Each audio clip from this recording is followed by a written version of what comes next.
Chapter 37. And Jacob dwelt in the land wherein his father was a stranger, in the land of Canaan. These are the generations of Jacob.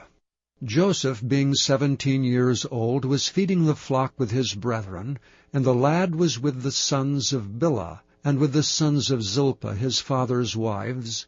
And Joseph brought unto his father their evil report. Now Israel loved Joseph more than all his children, because he was the son of his old age, and he made him a coat of many colors. And when his brethren saw that their father loved him more than all his brethren, they hated him, and could not speak peaceably unto him. And Joseph dreamed a dream, and he told it to his brethren, and they hated him yet the more. And he said unto them, Hear, I pray you, this dream which I have dreamed. For behold, we were binding sheaves in the field, and lo, my sheaf arose, and also stood upright. And behold, your sheaves stood round about, and made obeisance to my sheaf. And his brethren said to him, Shalt thou indeed reign over us? Or shalt thou indeed have dominion over us? And they hated him yet the more for his dreams and for his words.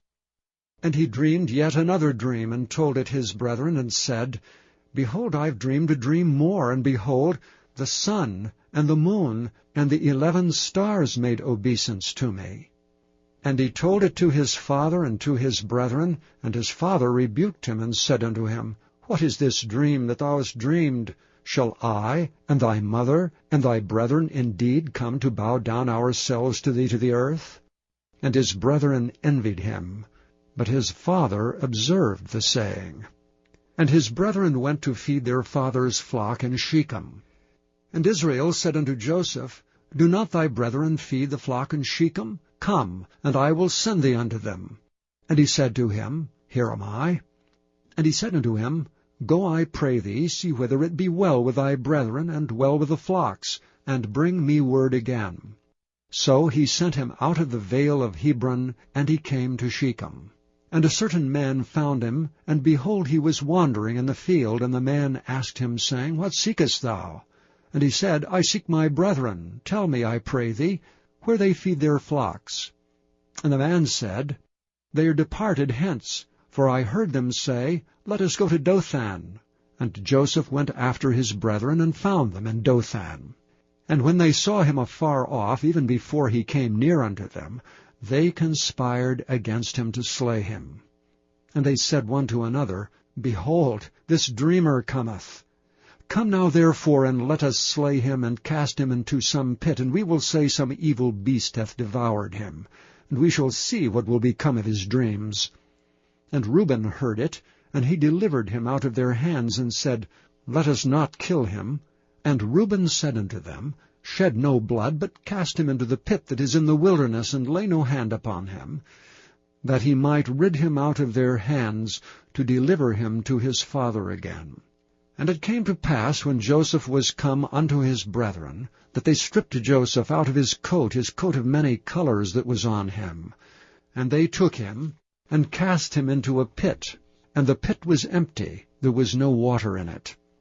They sat down to eat bread, and they lifted up their eyes, and looked, and behold, a company of Ishmaelites came from Gilead with their camels bearing spicery and balm and myrrh, going to carry it down to Egypt.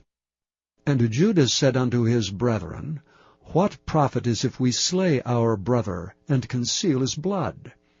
Come, let us sell him to the Ishmaelites, and let not our hand be upon him, for he is our brother and our flesh. And his brethren were content. Then there passed by Midianites, merchantmen. And they drew and lifted up Joseph out of the pit, and sold Joseph to the Ishmaelites for 20 pieces of silver, and they brought Joseph into Egypt. And Reuben returned unto the pit, and behold, Joseph was not in the pit, and he rent his clothes. And he returned unto his brethren, and said, The child is not, and I, whither shall I go? And they took Joseph's coat, and killed a kid of the goats, and dipped the coat in the blood. And they sent the coat of many colors, and they brought it to their father, and said, This have we found. Know now whether it be thy son's coat or no. And he knew it, and said, It is my son's coat. An evil beast hath devoured him. Joseph is without doubt rent in pieces. And Jacob rent his clothes, and put sackcloth upon his loins, and mourned for his son many days. And all his sons and all his daughters rose up to comfort him. But he refused to be comforted, and he said, For I will go down into the grave unto my son mourning. Thus his father wept for him. And the Midianites sold him into Egypt unto Potiphar, an officer of Pharaoh's, and captain of the guard.